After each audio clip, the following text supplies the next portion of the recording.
Hoje é dia 30 de maio de 2022 e este é o episódio 197 do podcast Ubuntu Portugal, o show sobre Ubuntu, software livre e outras cenas. O meu nome é Diogo Constantino e comigo tenho o Corujinha. Olá, Corujinha. Olá, Diogo, como estás?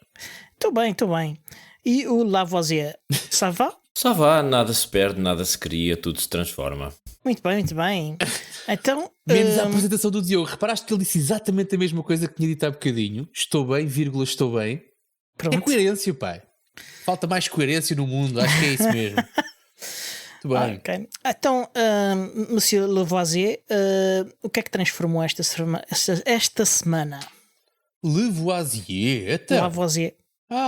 Não faz mal, nada se perde, nada se cria, tudo se transforma. Eu o nome que também, vá. Isto vai ser a frase do episódio. Vais passar a vida a repetir essa porcaria. É verdade. Com a mania que és estrangeiro e assim. E que sabes Nada se perde, nada se cria, tudo coisa. Terceira vez, vou fazer risquinhos aqui no papel. Pode ser que faças bingo agora. Tem que fazer linha primeiro. É verdade. Mas desculpa, qual era a tua pergunta? O que é que andaste a transformar esta semana? O que é que eu andei a transformar?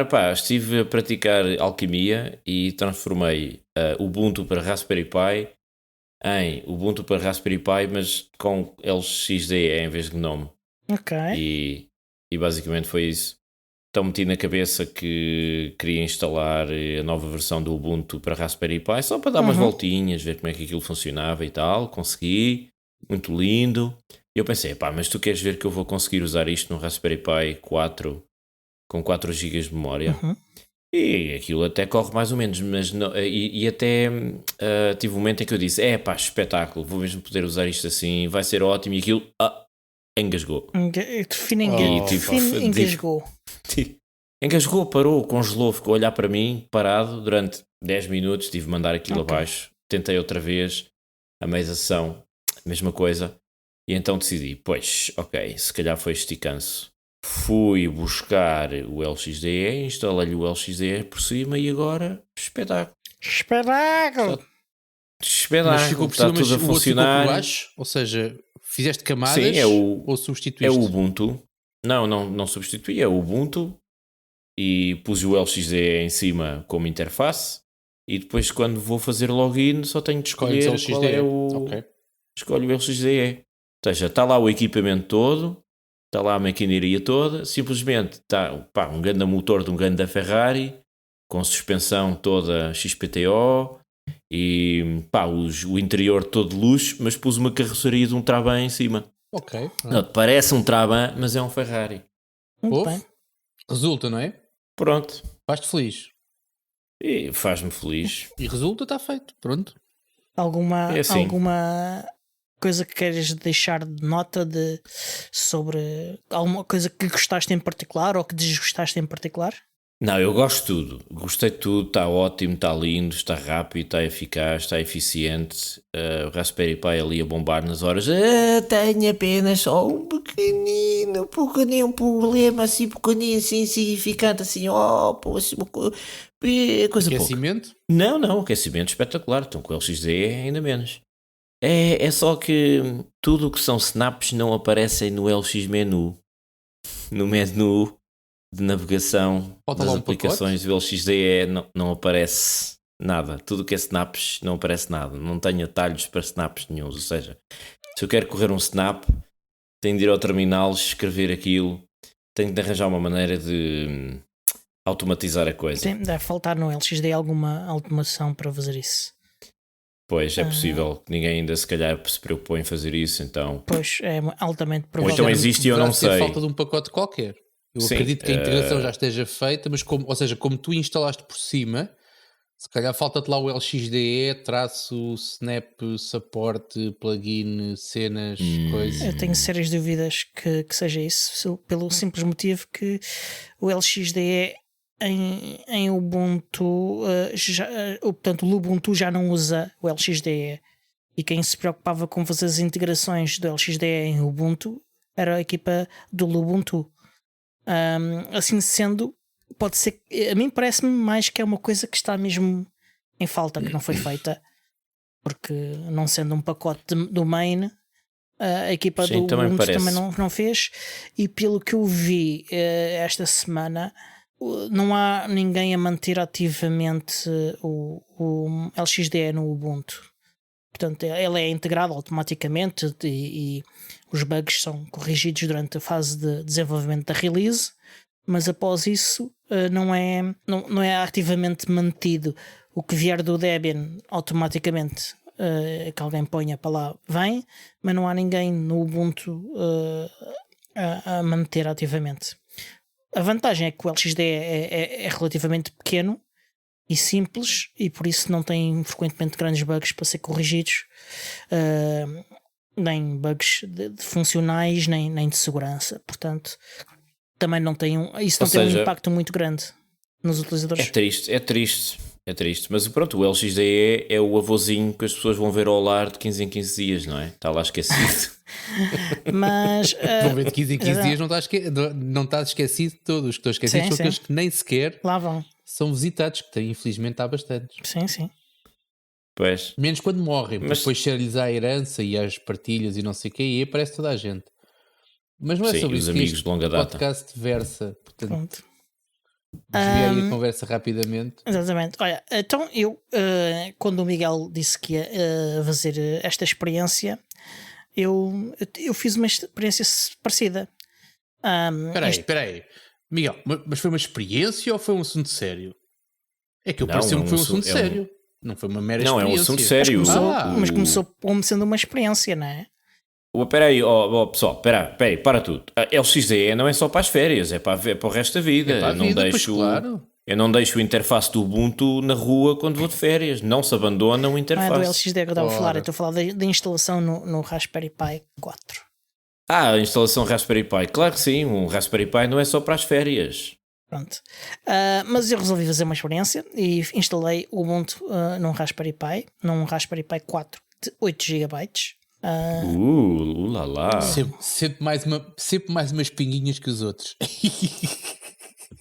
E então, e que tal? Porque era o que eu tinha, 2 GB, porque era o que eu tinha. E aliás, também tinha um de 4, mas estava ocupado com outra coisa e não dava jeito de experimentar. Mas comecei com o de 8 e correu bem. A performance não é o rei da performance, mas é um sistema que para uma utilização ligeira de desktop serve perfeitamente. Define ligeira. Ver e-mail, ver sites, ver vídeos no YouTube, fazer uns documentos no LibreOffice.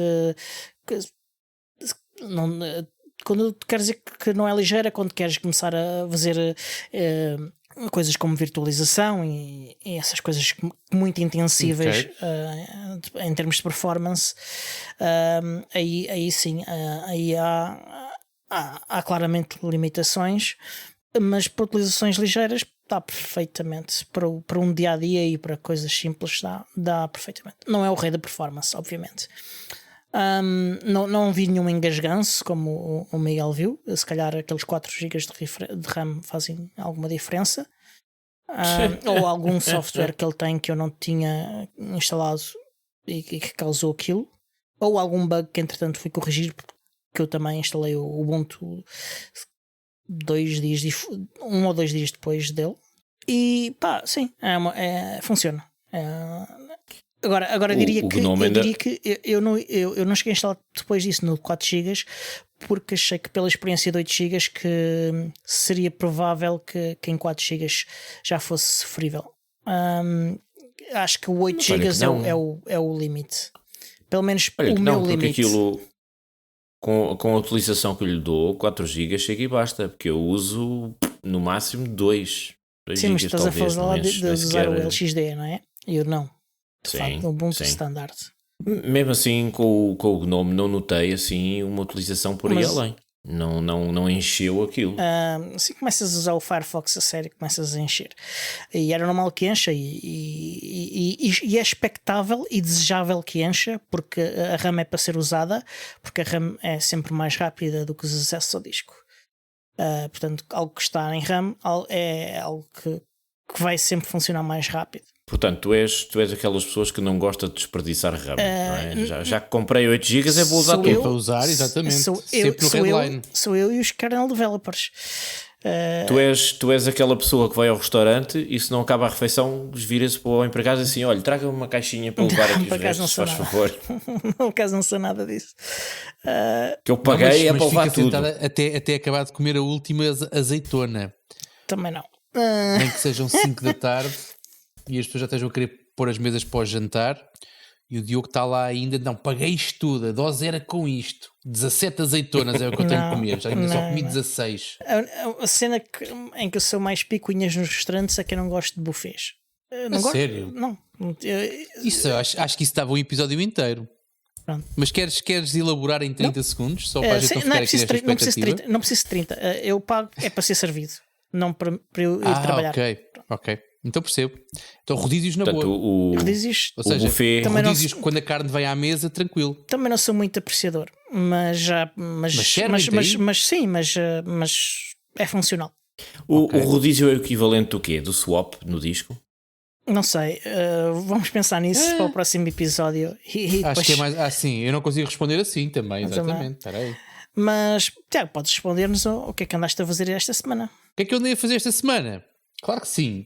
Por motivos que não posso explicar nesta altura, mas estive a olhar com alguma atenção para um software de notas que se chama Logseq. E fiquei muito contente, só que das duas uma, ou as minhas skills ao nível de Git não são suficientes, ou há ali uma magia negra qualquer que, para aquilo servir os meus propósitos, tenho que fazer uma coisa básica, que é... Ou seja, há uma funcionalidade que o Logseq tem que é fixe, que é tu fazeres commits com intervalos regulares na própria aplicação. Sempre que fazes alterações nos teus ficheiros, consegues estar a fazer commits para teres ali algum histórico das alterações que fazes aos teus ficheiros.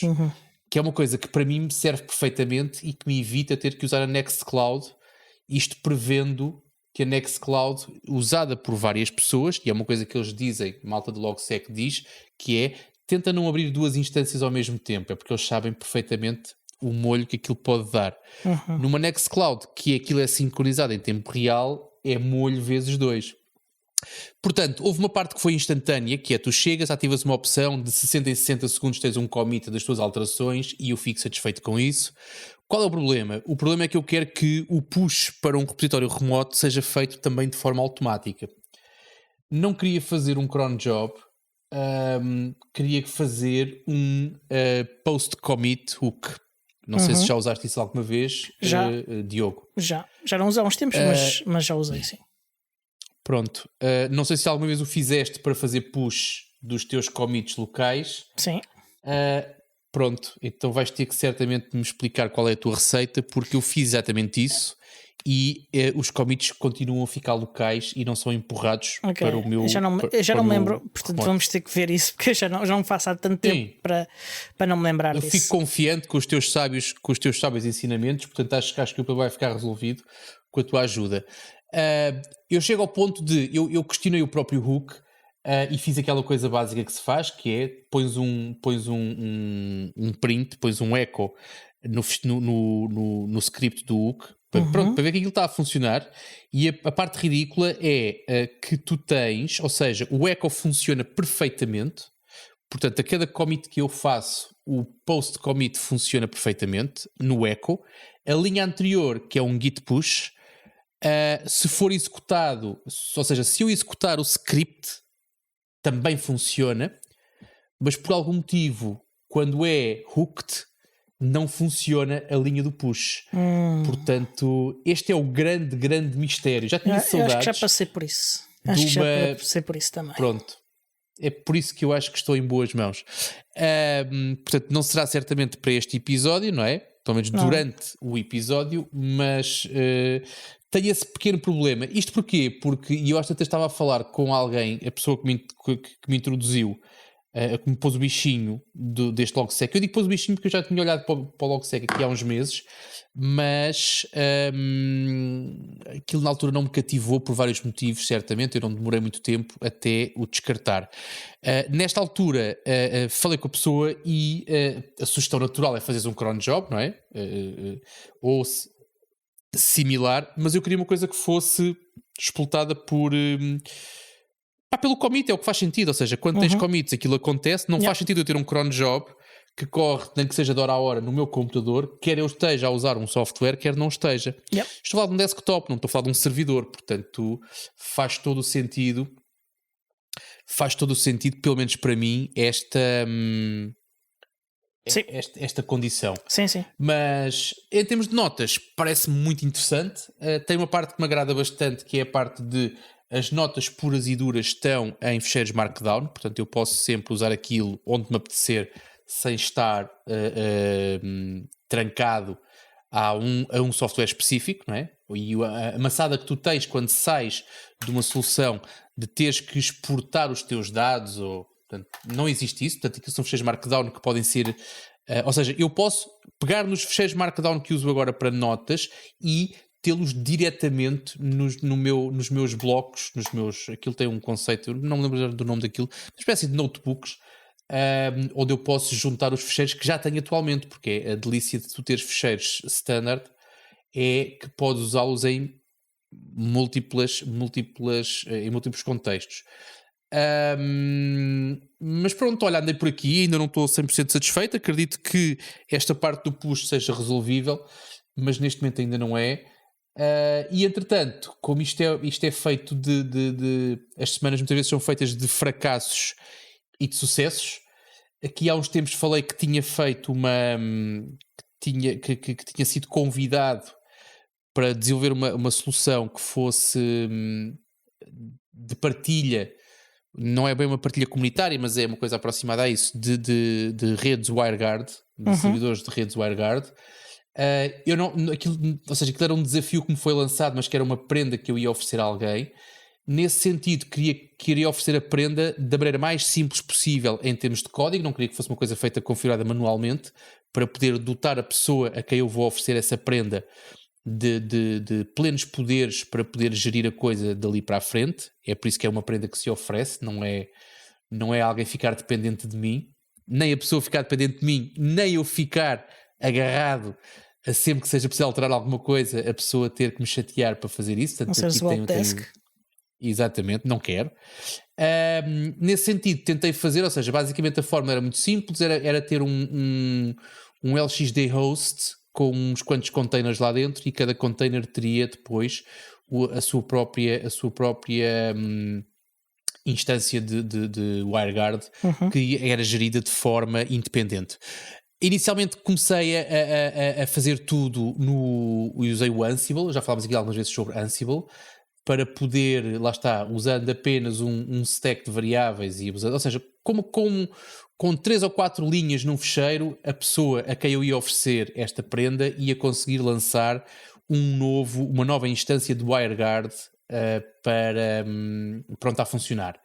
Até aqui tudo bem, até que eu percebi algumas limitações, neste caso do Ansible, para gerir, e isto é um conselho que eu deixo a quem nos ouve, que quem usa ou quem está a pensar em gerir containers de LXC ou de LXD com Ansible, aquilo é giro a criar, mas não é giro a manter. E normalmente quando nós usamos uma ferramenta como o Ansible, queremos que a manutenção seja confiável. Ou seja, chegas a um ponto em que tu crias um container LXC tranquilamente, mas se lhe fizeres alguma alteração, essa alteração a partir do momento em que o container está criado não é considerada, é ignorada. Portanto, quando tu fazes uma alteração no teu código Ansible e estás a contar que a magia continua a acontecer, ela não acontece. E isso para mim preocupa-me, porque quando ofereces uma prenda, queres que a prenda funcione, não é? Queres que... Portanto, ele não considera alterações que tu faças ao estado do algumas container. Alterações sim, mas há um conjunto alargado de alterações que ele por isso simplesmente ignora. Ou seja, a partir do momento em que tu dizes eu quero um container com o nome B, se não existir, ele cria de acordo com o que tu tens no código. Até aqui tudo bem. Mas se daqui a uma semana tu precisas fazer uma alteração mínima ou naquele container ou em todos os containers, podes querer fazer uma alteração conjunta em todos os containers, é para isso que serve este tipo de ferramentas também, não é? Que é para tu conseguires ter configurações consistentes e escalar, exatamente. Essa alteração não acontece, ou poderá não acontecer, lá está, depende, há umas que acontecem, outras que não acontecem, ou seja, quando as dúvidas são muitas e quando tens que pensar muito, se calhar está na altura de pensares em procurar uma alternativa. Portanto, e foi isso que eu encontrei. Ou seja, aquilo que eu fiz nesta altura foi considerei os... E se calhar devia ser a forma mais correta desde o início. Eu é que quis usar apenas uma única solução, uma única ferramenta. Ou seja, eu considerei os containers como infraestrutura e tudo o que corre dentro dos containers como falta-me agora o nome, mas, ou seja, como configurações. Sim. Não era isto o nome que eu queria, mas como configurações. Como é que eu fiz então? Separei a parte dos containers para serem geridos com Terraform e que funciona bastante melhor do que Ansible para gerir containers de LXC e uso o Ansible apenas para gerir a configuração dentro dos containers. Sim, também portanto, acho que faz mais sentido. Tive de fazer duas bases de código. É um bocadinho mais chato para oferecer. Por outro lado, são 2 embrulhos. Portanto, quando em vez de ofereceres uma caixa, ofereces 2. É que o Terraform tem também aquela capacidade de mesmo que tu vás lá martelar o container manualmente, depois fazes um refresh e o gajo vai-te buscar as configurações que tu alteraste e guarda no estado. Depende dos recursos também, depende da API, mas no caso da LXC funciona bastante bem. E pronto, e basicamente foi isto. Ou seja, fechei o capítulo. Tenho os 2 embrulhos prontos a entregar porque nesta altura estou satisfeito com ambos os resultados, tanto a parte que o Ansible faz como a parte que o Terraform faz. Excelente. Ok, olha... Espera aí. E além disso, abri a época dos churrascos este fim de semana. Ou seja, 4 refeições principais, 4 churrascos. Pô, isso é que foi. Pois é, isto quando se faz, faz-se bem feito, até porque morando num sítio onde eu moro, onde de manhã é capaz de estar um sol resplandecente e à tarde é capaz de começar a chover sem motivo aparente, quando tu apanhas sol, se a natureza te dá sol, tu fazes uma limonada, não é? Portanto, foi isso que eu fiz. Fiz 4 churrascos.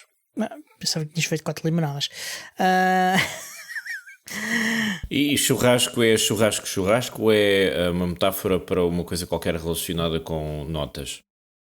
Notas? Não, grelhar peixe. Grelhar peixe... Ou 4 nukes, não sei.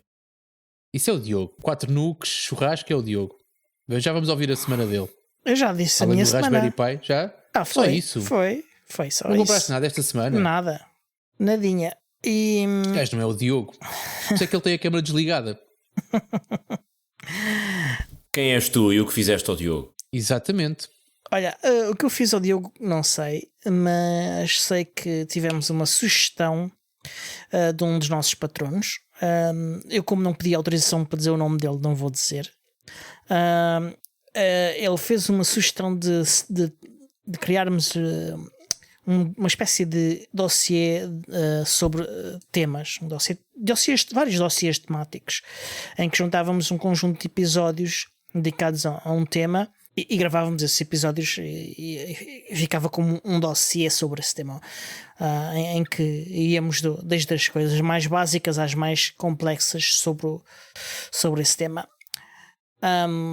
Pelo que eu percebi das vossas respostas sobre isso no nosso grupo privado de Telegram, acho que vocês... Nossa sala de reuniões. Exatamente. Vocês... Uma sala de reuniões que é para dar um ar um bocadinho mais sério. Exatamente. Na sala da direção. A ideia foi bem acolhida. Ainda não sabemos exatamente como fazer isto, nem sobre que conteúdos em concreto, nem eventualmente quando é que o vamos fazer. É algo que vamos ter que planear. Parece-me que agora estamos um bocadinho ocupados com os conteúdos extra para as férias, pelo que provavelmente vai ser algo que a acontecer depois das férias. Não sei o que é que vocês têm. Férias? Sim. Vocês têm férias? Que é isso? Férias? É verdade. Férias. F-E-R-I. Também não sei o que é férias. E pronto, feedback dos patronos esta semana foi este. E temos então o nosso tema principal, que hoje vai ser essencialmente dedicado a snaps. Música dramática. Houve 2 posts interessantes no blog do Ubuntu sobre snaps. O primeiro já tem algum tempo, foi uma análise de performance dos snaps de KDE feita pela Canonical. O Igor, que é já um autor repetido de posts sobre snaps, escreveu mais um artigo em que publicou um resumo do trabalho da Canonical na análise de performance dos snaps da KDE.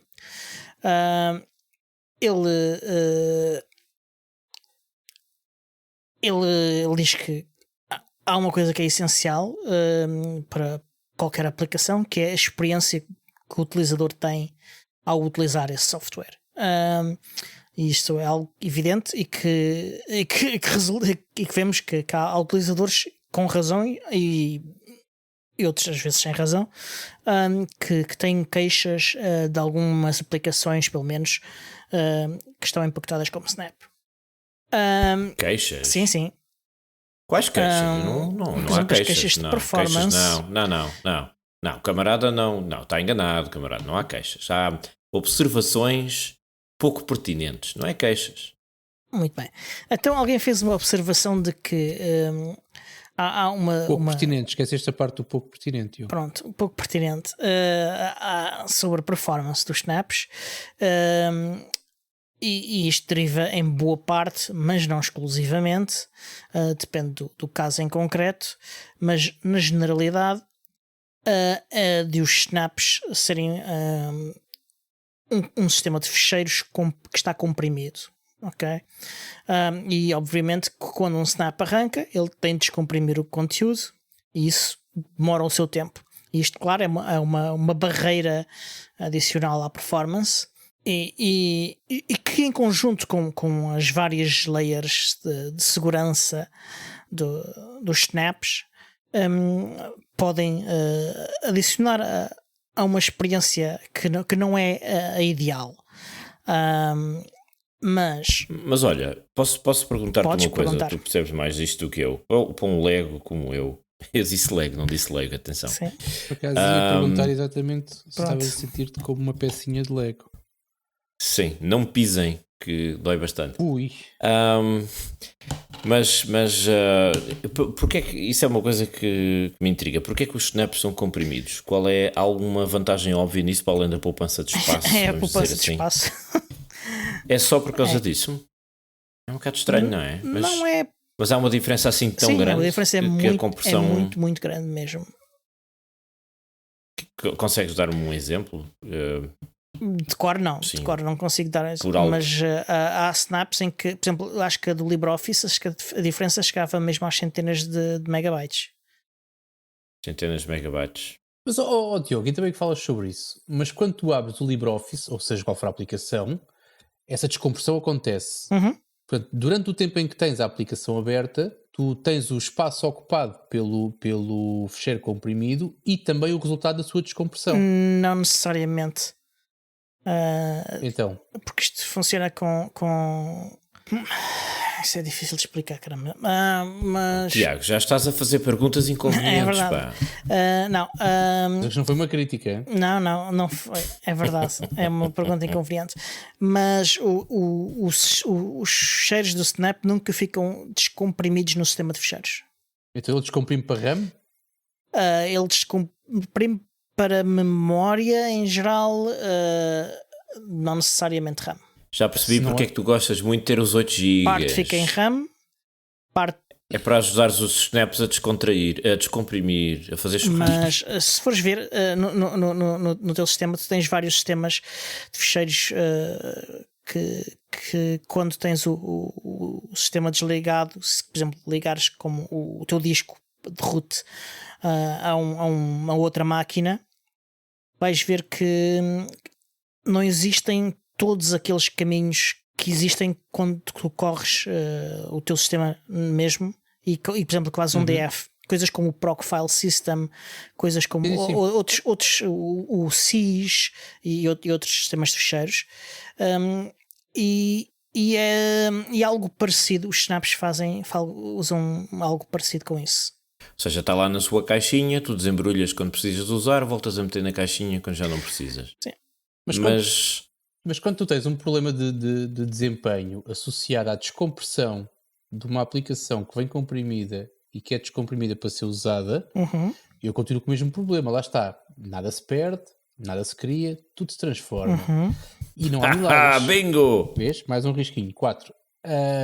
Agora, se o fecheiro está em Squash FS e se tu quando comprimido, abres... não é só em Squash FS, é em Squash FS comprimido. Exatamente. E tu quando abres a aplicação, para ele aceder aos fecheiros vai ter que descomprimir de alguma maneira. E não há milagres, aquilo não fica no éter. Portanto, ou fica em RAM, ou fica em disco rígido de uma pasta temporária. Fica em vários sítios diferentes. Fica em vários sítios diferentes. Mas eu não vejo mais alternativas do que estas duas.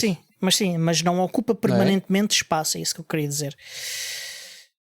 Espaço em disco. Mas onde eu quero chegar é, se eu abrir ao mesmo tempo o Firefox e o LibreOffice, aquilo que eu vou poupar em espaço pelo Snap, vou gastar... Não, porque aquilo é um bocadinho mais inteligente que isso. Ele se vai descomprimindo partes conforme precisa. Certo.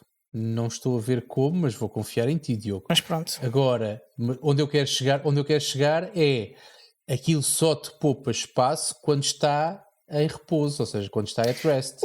Porque sim, a poupança... Se tu fores daquelas pessoas, e tu já falaste aqui várias vezes, tu és daquelas pessoas, eu também sou uma dessas pessoas, que das primeiras coisas que faz quando liga ao computador é abrir o Firefox, é abrir o Thunderbird, ou é abrir o... Pronto, o Thunderbird tu provavelmente não, mas há 3 ou 4 aplicações que nós abrimos instantaneamente quando ligamos o computador. Na prática, essa economia de espaço, se tu abrires o computador e se abrires logo essas aplicações, é uma coisa que não existe.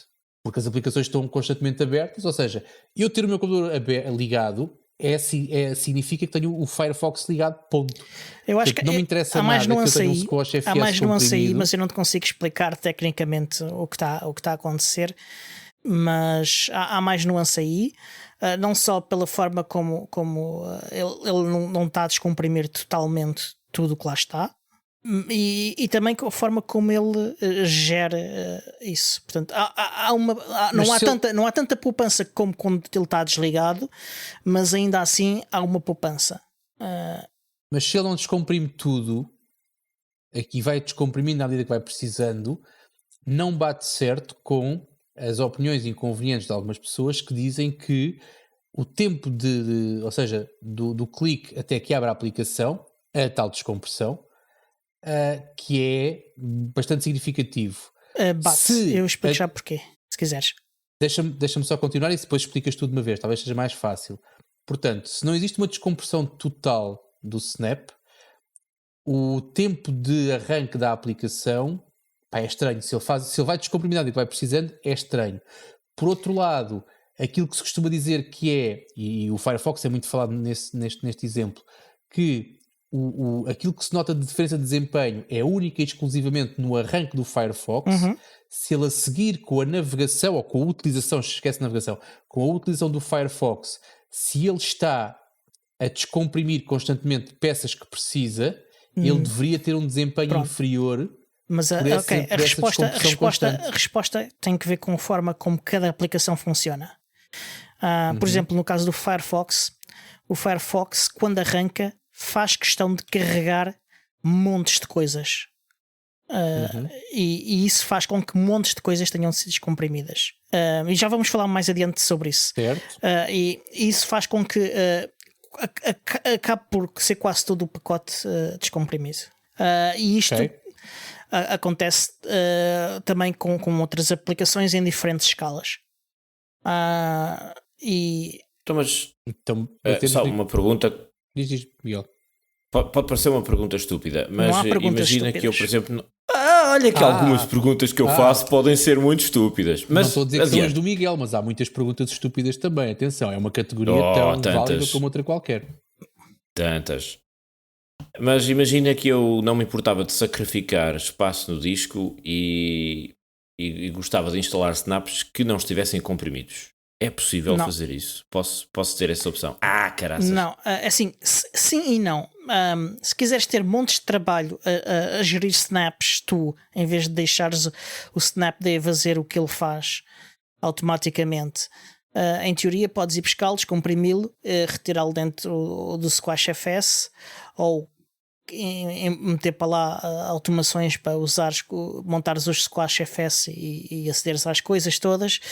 Basicamente estarias a implementar parte da funcionalidade dos snaps para fazer isso, porque apesar de tudo há vantagem em ter os snaps comprimidos, e é uma vantagem que é vantagem, diria que para a maior parte das pessoas. Se não, para pessoas em que a vantagem é muito pequena ou irrelevante, mas a ponderação que se foi feita é que isto é uma vantagem para gente suficiente para que deve ser este o comportamento dos snaps em geral. Tudo bem. Epá, Diogo, mas já me ajudaste a tomar uma decisão. A partir de hoje vou mudar para Arch Linux e passo a compilar tudo a partir do código-fonte.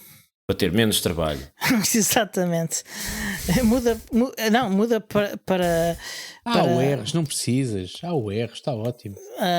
Não, ele tem que mudar para agora não me lembro aquela distribuição que era um livro em que tu compilavas tudo, absolutamente Gentoo. tudo. Não, ainda é mais Gentoo. que isso. Não, Gentoo não era um livro. Gentoo, Linux from Scratch. Exatamente, Linux from Scratch. Maravilha. Pronto. o pequeno almoço dos campeões. Exatamente. Portanto, vamos deixar ter o Miguel aqui durante os próximos 3 meses, não é? Que o gajo Pelo vai menos. deixar de ter 3 anos. 3 anos. É porque ele usa um Raspberry Pi para fazer aqueles builds em Raspberry Pi. Então, Miguel, que é feito de ti? Quem sou eu? Onde é que estou? Em que ano é este? Mas pronto. Com uma barba gigante. Adiante. Então, Diz, Miguel. adiante, a equipa da Canonical, observando isto tudo ao longo do tempo, foi introduzindo melhorias para aumentar a velocidade de arranque dos snaps. E há melhorias entre 30% a 60% na performance do rank. Ok, e isto em parte foi feito introduzindo um novo algoritmo de compressão, que se adequa mais a aplicações em desktop, neste caso o LZO, que é mais rápido do que o XZ, que era utilizado anteriormente, e ainda é uma opção, e é a opção por omissão. Mas isto deu logo um feedback muito positivo para muitos utilizadores. Por exemplo, o GIMP, a diferença é mesmo muito grande no ranking do GIMP. No Chromium não foi a única mudança que foi feita para o Snap do Chromium, mas também aumentou imenso a performance do rank do Chromium. Portanto, houve já aqui um esforço que foi feito, e o Igor escreveu várias vezes sobre isso. Mas o Igor, não estando contente com isto e querendo rever o quanto é que estas melhorias beneficiaram ou não outros snaps, resolveu fazer esta análise dos snaps do KDE. E focou-se nas apps de KDE e em particular as que usam a framework 5.15 do KDE. E nos snaps com framework 5.15 que estão baseados em Core 20, que é o snap de runtime principal dos outros snaps todos. Portanto, é um snap que tem um conjunto de funcionalidades comuns aos outros snaps todos, para que os outros snaps possam ser mais pequenos, não tenham um sistema operativo inteiro lá dentro, e em vez disso recorrem a este outro snap para funcionar. Ele constata que de facto com a utilização de LZO a performance melhora de forma consistente em todos os ranks em cold boot, e a melhoria para aqueles snaps vai entre 33% a 40%. E no caso dos content snaps, que são outros tipos de snaps que são reutilizados por outros snaps, neste caso, por exemplo, a própria framework do KDE é um content snap, e é um componente que é reutilizado pelos outros snaps do KDE, e aí o impacto vai entre 42% a 67%, de forma também consistente. E isto bate certo também com os resultados que se conseguiu no Chromium. O lado negativo é que de facto, como a compressão em LZO é de facto menor, há diferenças. Por exemplo, o pacote K-Blocks passa de 4 megabytes para 6 megabytes. É uma diferença pequena, eu diria que negligenciável. O G-Compris passa de 159 para 194. A framework do KDE passa de 337 para 443. Está aqui uma diferença. Por acaso era interessante, quando se analisa espaço em disco, e lá está, quando tu tens um disco rígido com 1 ou 2 teras, daí estou como o Miguel, eu sacrificava disco sem problema. Agora, se tu estiveres a falar em correr num XPS 13 que tenha 256 GB de RAM, megas de disco, desculpa, ai o caramba, troquei-me todo, 256 GB de disco rígido, assim. Exatamente. Que eu ainda... eu não sei como é que alguém sobrevive só com isso, mas ainda é um setup bastante comum. Eu tenho uma máquina, aliás, tenho mais do que uma máquina com 256 só. Pronto, e tu começas a empilhar snaps, e é interessante perceberes quanto é que ocupa de facto o snap, e quando tu fazes um snap install, tu vês o tamanho do snap a chegar-te, e isso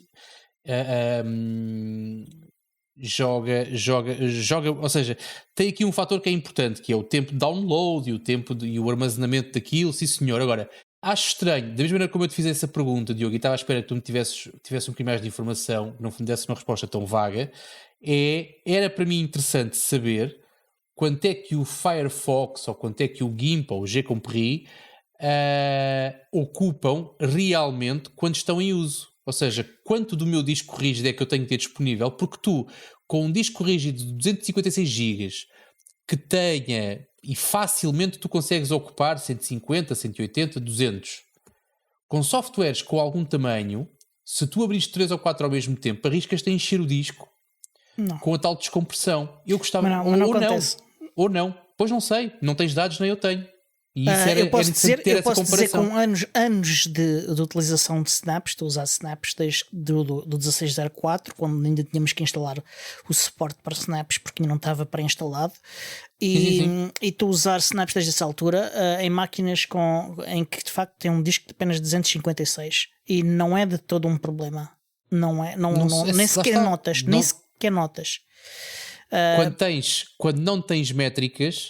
Quando não tens métricas, estás cego, e quando estás cego não podes comentar, e tu neste momento nem tu nem eu sabemos, quando abres o Firefox, qual é que é o espaço em disco que passa a ficar ocupado pela descompressão.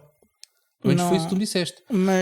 E é um comparativo que eu gostava de ver, ou seja... Nem é possível, porque a forma como tu usas e como cada software em si funciona, em cada caso específico, e com a funcionalidade X ou com a funcionalidade Y, é que faz com que haja essa variação. Da mesma maneira como... Pelo que não é possível dar valores absolutos para cada aplicação. Só é possível... Não, mas da mesma maneira como eles fizeram uma tabela comparativa, não é? E arranjaram um ambiente de comparação, fizessem a mesma coisa. Mas não é possível, por esta mesma razão que eu acabei de explicar. Porque a forma como tu utilizas as aplicações varia tanto de utilizador para utilizador que o que é válido para um caso não é válido para outro. É algo completamente diferente. Certo. Então é assim, metade do método científico não é possível de ser feito, e é. Por isso é que são feitas experiências com... Por isso é que são feitas experiências, por isso é que há estatística, porque é que há... Assim, se eles quisessem de facto oferecer-te esses dados, arranjavam uma métrica. No caso do Firefox diziam, abrimos 10 separadores, um com isto, outro com aquilo, e o aquilo ficou ocupado. Arranjavam um ambiente, arranjavam um contexto, arranjavam uma forma de medir. Pelos motivos que eu já expliquei anterior, o disco nunca enche. O disco nunca... Cuidado com essas... Por causa dos snaps, nunca enche. Por estarem a correr, não enche. Não enche. Não sabes? Pá, eu tenho literalmente largas dezenas de snaps. Sim, está bem, mas frequente. Deixa-me acabar uma frase. Deixa-me lá acabar uma frase. Certo, eu estou há vários anos a usar snaps.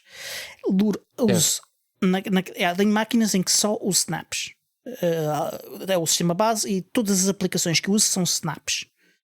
Algumas são bastante grandes. Epá, em 5, 6 anos, um disco de 256 GB que às vezes tem 2, 3 GB livres, às vezes até menos, nunca encheu. Mas o que eu estava a tentar explicar, e estava a esperar um bocadinho mais de ti, Diogo, confesso, eu tentei reduzir aqui um bocado mais quando fui buscar o disco rígido, talvez mais pequeno, que tu consegues comprar num computador corrente. Agora, se tu falares, e se entrarmos ali no pelouro do Miguel, dos Raspberry Pis, em que muitas vezes os cartões de memória têm 8 GB ou 16, tu facilmente estás à pele. Ou seja, quando tu me dizes tenho um computador com um disco rígido de 256 GB. Eu acabei de dizer que tinha um que costuma ter só 2, 3 GB livres a todo momento. Certo. Ocupado com dados. Ok. Certo. E quando abres uma coisa que eu vou X, qual é a variação? Não há que variação. Quando tu tiveres uma métrica, estamos a navegar na maionese. Não há variação. Até zero. Estás-me a dizer que uma coisa é descomprimida para éter ou para uma nuvem. Não faz sentido, Diogo. O que tu estás a dizer não faz sentido, porque se aquilo tem alguma descompressão, por mínima que seja, não pode ser zero, tem que ser alguma coisa. E era essa a métrica que eu gostava que existisse. Eu não te consigo explicar como é que aquele tipo de sistemas fecheiros funciona, porque eu próprio não o compreendo totalmente. Tens aqui o Lavoisier, portanto podes-lhe perguntar como é que tu descomprimes uma coisa que não descomprimes para RAM nem para disco rígido e ela é descomprimida na mesma. Não faz sentido. E tu sabes disso tão bem como eu, Diogo. Tem que haver cavalheiros, vamos lá ver. Há uma explicação lógica para isto tudo, porque neste momento Júpiter e Saturno estão em conjunção na constelação de não sei Júpiter retrógrado e Mercúrio. Ou Júpiter... Eu neste momento tenho que recorrer a explicações astrológicas que eu também não sei porquê ou como é que as coisas funcionam. Mas é uma coisa que por acaso vou experimentar no meu Raspberry Pi, só na curiosidade. Atenção que não tens ferramentas que te digam quanto é que, por exemplo, se quiseres comparar o Snap aberto e fechado, não tens nenhuma ferramenta que te diga qual é o tamanho dele fechado.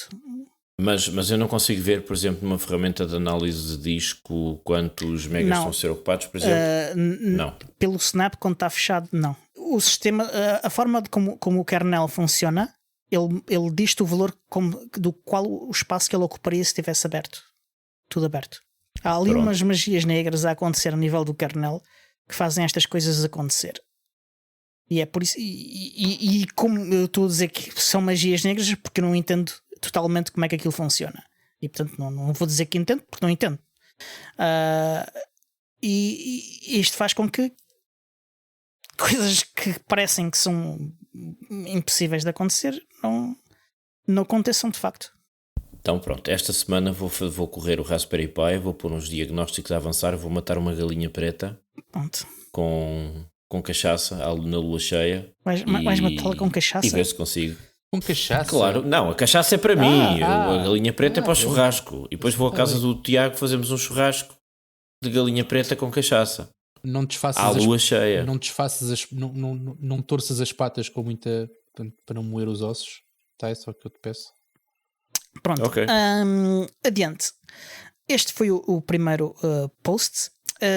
E a seguir houve outro post, e vou tentar ser mais rápido, do Oliver Smith, que escreveu sobre o primeiro de vários posts no blog do Ubuntu sobre o esforço que a Canonical está a fazer em conjunto com a Mozilla para melhorar a performance do Snap do Firefox.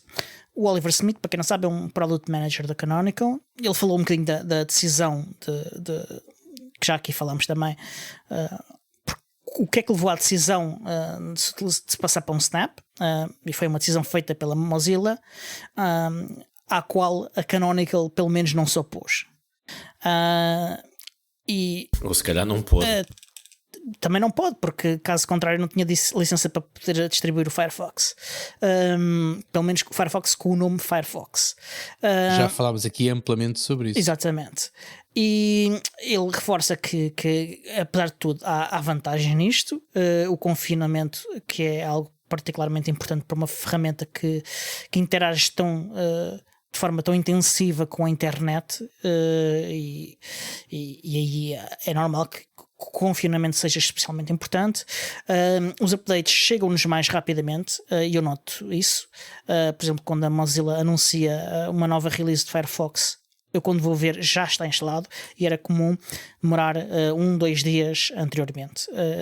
Portanto, aí, às vezes mais, ou seja, eu lembro de ter o PPA Daily da Mozilla para poder ter as coisas um bocadinho mais rápido. Eu nunca vi demorar mais de 3 dias. Pelo menos não me lembro de demorar mais de 3 dias, mas chegava a demorar 3 dias. O normal era que eu 2. agora lembrei-me, a propósito daquela história do espaço no disco, eu agora lembrei-me, os snaps são reversíveis, certo? O que é que queres dizer com reversíveis? Ou seja, tu acumulas no disco um histórico dos snaps nas versões anteriores, se não me engano. Apenas a parte que é diferente. Ok, está bem, ok. É incremental. Exatamente. Assim. Certo. Pois que eu comecei-me a lembrar isto, de repente, quando começas a dizer 1, 2, 3 versões e aquilo começa a expandir-se no disco, também é outra a somar a. Bom, mas é só a diferença. É só a diferença. Ele não guarda todas também, é? Isso guarda 3, se não me engano. A omissão é 3 e é configurável. O valor podes por 0. Podes configurar para 0. Ok. Mas quando removes, faz-te um snapshot, fica um espaço enorme, tanto se não limpas aquilo. Isso é que é também. Mas podia dar a opção. E há mais coisas que deviam fazer em relação aos snapshots para torná-los mais usáveis ao utilizador comum. Outra vantagem mas posso esperar um bocadinho, Diogo. Eu não funciono só como o advogado do diabo, nem só como o gajo rabugento. Deixa-me dizer-te que o Snap Revert salvou-me o dia 2 ou 3 vezes. A mim já me salvou mais do que isso. Pronto. Mais do que isso. Mas, portanto, lá está, é daqueles casos em que funciona bastante bem. Eu lembro-me havia, na altura em que me faziam perguntas sobre como é que se chamava aquela coisa do Windows para voltar para trás, não sei. Uma funcionalidade qualquer que o Windows tem, que quando instalas um driver ou uma coisa qualquer, ele faz-te ali não é um snapshot, mas faz-te ali um ponto de restauro. Pontos de restauro. Okay. E quando pediam opinião sobre os pontos de restauro, eu dizia sempre a mesma coisa, que era, se tu fazes uma experiência sobre um ponto de restauro, eu vou fazer um ponto de restauro e agora vou voltar para trás, funcionava sempre, mas na hora H, quando alguma coisa borrava a pintura, eu não me lembro de nenhum ponto de restauro que me tenha salvo o dia, porque havia sempre um problema com o ponto de restauro, porque não tinha que ser aquele, tinha que ser o outro anterior, porque depois tinha que dizer não sei o quê. E posso dizer que com os snaps efetivamente correu-me bastante bem. Das vezes todas que eu precisei de fazer um revert, funcionou exatamente como era esperado. Pronto, muito obrigado snaps por causa disso. Pronto. Outra vantagem que a Ron Nickel fala é que os snaps vêm diretamente da Mozilla, portanto há uma maior autenticidade no software e que é uma vantagem um bocado fanhosa, na minha opinião, até porque podes, por algum motivo, não. Autenticidade. Sim, é a palavra utilizada no blog. Mas na verdade, o que eles queriam dizer com isto era outra coisa completamente diferente que faz muito mais sentido. É que a Canonical deixa de ter gerir dependências do Firefox. E isso sim. E aí sim há uma grande vantagem. E há também a vantagem de apenas um pacote funciona em todas as versões do Ubuntu e em todas as distribuições que têm snaps. E aí sim, porque neste momento a Canonical suporta o 14.04, o 16.04, o 18.04, o 20.04 e o 22.04 e ainda o 21.04 por mais algum tempo. Portanto, seriam muitas versões de Firefox para se suportar e suportar um browser dá mesmo muito trabalho. Aliás, havia mais do que uma pessoa. Quem nos ouve com atenção é o 21.10 que é suportado durante mais algum tempo, o 21.04. Exatamente. Mas pronto, mas há claramente um problema de performance, como já falámos anteriormente, e foram feitos alguns benchmarks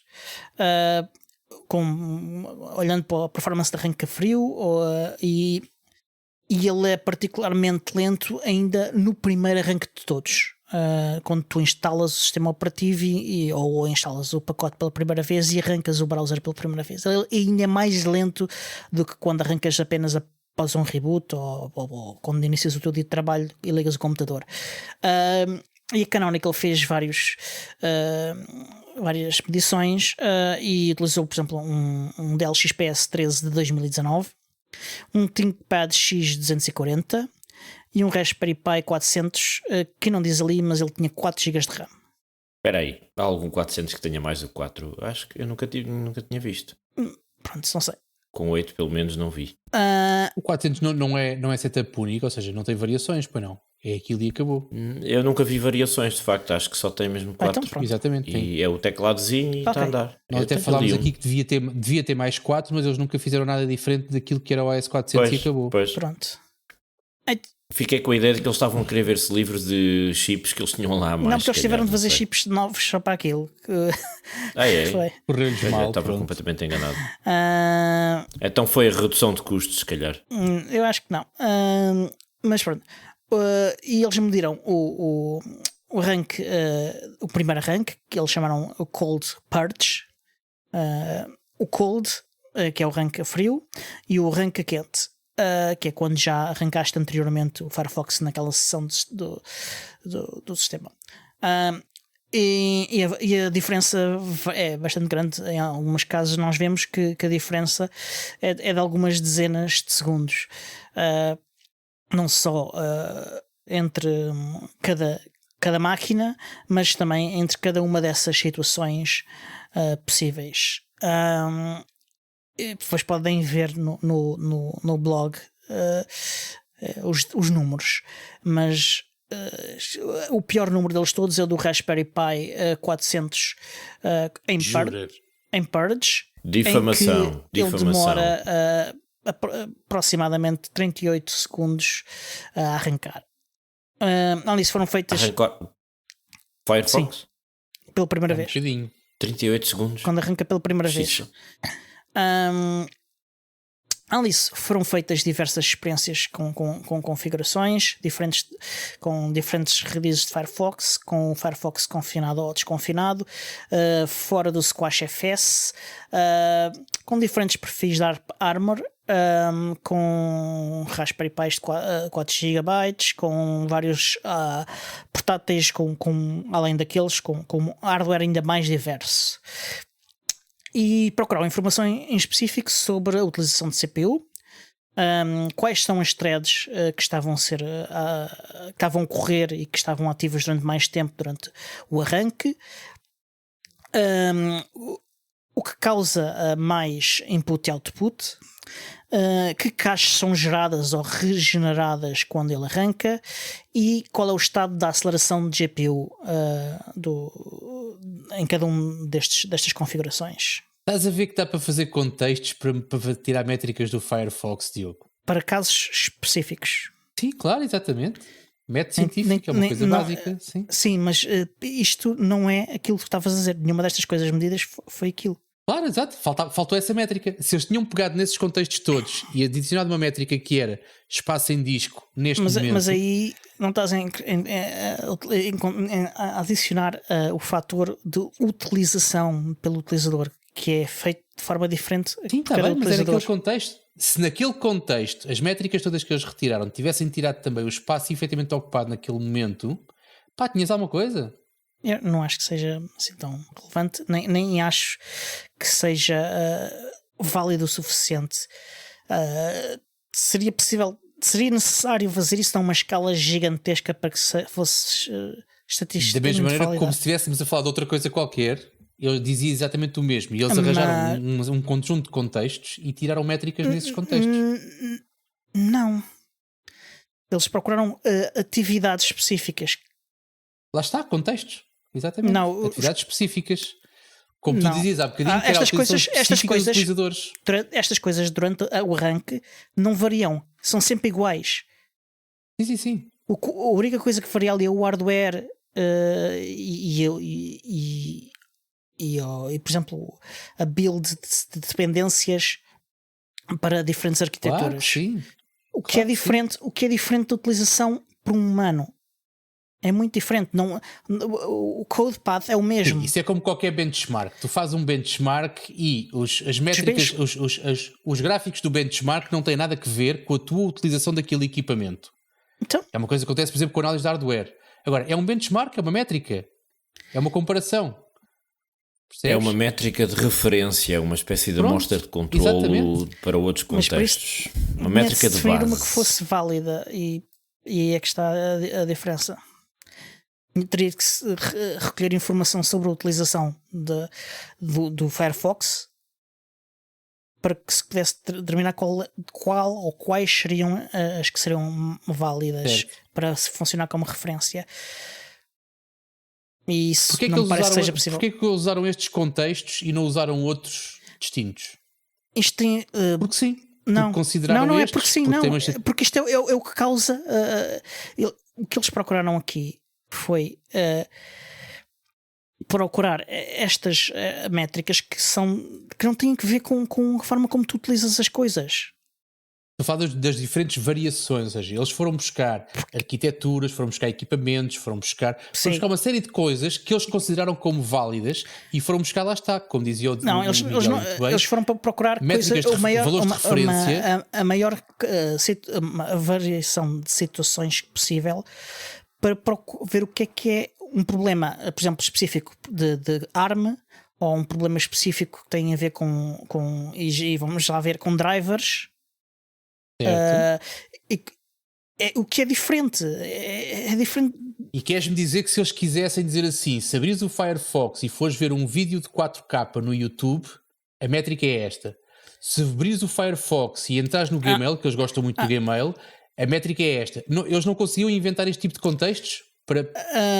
A questão é que a variação é demasiado elevada, porque isso era entrares e fazes uma coisa.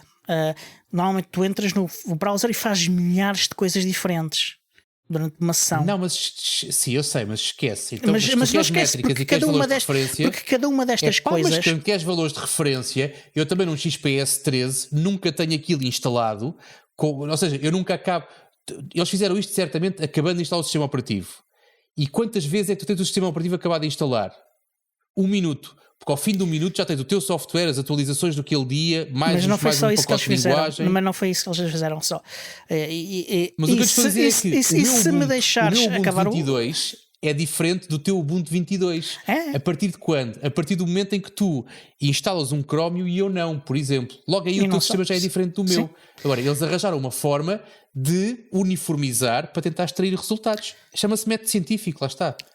Não foi e não isso. Quiseram fazer para este tipo de coisas. Claro que não é só isso, há sempre uma série de fatores. E porque não é prático sequer. Porque é a diferença entre as ciências exatas e as ciências humanas, mas aí temos um gajo aqui das ciências humanas também para falar sobre isso. Agora, para recolheres algo que seja válido para o que tu queres, era necessário analisar dados de milhões de pessoas para decidir o que era válido. Já existe, essa ciência também já existe, exatamente. Sim, mas não é possível fazer essa recolha. Praticamente, na prática não é possível. Não há vontade. Isto não é possível. É como tudo o resto. Tu não podes andar a recolher. É uma questão de estatística. Tu não podes andar a recolher esses dados de como é que as pessoas utilizam o software. Não, seria uma evolução de lei, para começar. Isto começa a aparecer aqueles programas do futebol, em que o moderador tem que entrar em campo. Senhores, tenham calma. Mas pronto. Agora, de facto, aqui lá está. Acho que volto a dizer, eu ficava muito contente havendo o problema que é assim, qualquer conversa sobre snaps fala sempre na compressão. Não há conversa nenhuma sobre snaps que não toque mais ao de leve ou mais profundamente na questão da compressão. Quando há compressão tem que haver descompressão. E um gajo não sabe qual é que é o valor da descompressão. Sabes? Esta é a minha dúvida. Sabes o cenário pior? Tu ainda não me disseste e não é possível, e eles também não fizeram essa sabes métrica. Qual é o cenário pior? Que é aquilo que o DF te diz. Sim, o DF diz, mas não é isso que eu quero. Eu não quero o cenário pior, eu quero saber quanto é que o meu Firefox em utilização me está a ocupar do meu disco. É uma coisa simples. Não é quanto é que o kernel me mostra, não é quanto é que o DF... Não é. Efetivamente, qual é o espaço de disco ocupado pelo meu Firefox. E isso engloba o fecheiro do Snap e envolve também o resultado da sua descompressão. Pequena, média, gradual, não. Agora, tem aqui 2 padrões. Ou então dizem-me assim, não é disco, é RAM. Ok, vou ter que ir comprar mais RAM. Eu percebia isso tudo. Dissessem-me qual era o valor. Arranja-me um valor. 2, 3, 5, 50. Isso é possível de existir. E se me disserem assim, ninguém usa o Firefox só com um separador, acredito. Mas se calhar, se eu tiver um gráfico que diz assim, o Firefox a ver um vídeo com um separador apenas, tem esta ocupação de disco. O Firefox com um separador apenas num Gmail esta ocupação de disco. Ou seja, casos particulares e específicos, que não são reflexo de fruto da utilização de nenhum utilizador. Eu acredito, e dou-te razão, Diogo. Agora, também os softwares benchmark não são, e eles existem e alimentam páginas e páginas de revistas. Também os contextos que eles inventaram, ninguém se limita a abrir o Firefox. A pessoa abre o Firefox e depois faz coisas. Mas o que eles estavam... Tiago, o que eles estavam aqui a procurar resolver era o problema do tempo de arranque do Firefox. Eu percebo apenas isso. Agora, o que eu estou a dizer é, se eles quisessem mesmo dar-te essa métrica, acredita que eles arranjavam forma de te dar. Eu acho que não é fácil criar cenários que fossem válidos. Mano, se fosse fácil qualquer um fazia. Por isso é o que eu costumo dizer no trabalho. Não só isso. Tu não tens forma de recolher um cenário que... para saber informação sobre cenários, sequer para saber como é que poderias construir cenários válidos. Podias criar coisas completamente abstratas, como as que tu disseste, em que abre o browser e abre um site qualquer específico e faz uma atividade muito específica naquele site, mas isso depois não era relevante. Não. E além disso, a minha experiência prática diz-me que também não seria útil essa métrica. Porque eu já cheguei. Eu sei. Não porque, tens a métrica, não sabes se é útil ou não, porque não tens a métrica sequer. Sei, porque eu tenho máquinas em que frequentemente estou com o disco praticamente cheio e cada vez instalo mais snaps e não noto diferença. E não noto diferença com vários snaps abertos. Bem, tudo bem. E temos como o nosso Lavoisier diz, exatamente, ainda não acabamos o tema, mas fica para o próximo episódio. Está na hora de fechar o episódio. E resta então dizer-vos que este show é produzido por mim, Diogo Constantino, pelo Corujinha, Tiago Carrondo e pelo Lavoisier, Miguel, e editado pelo Senhor Podcast, o Alexandre Carrapice. E até para a semana. E para a semana a mais.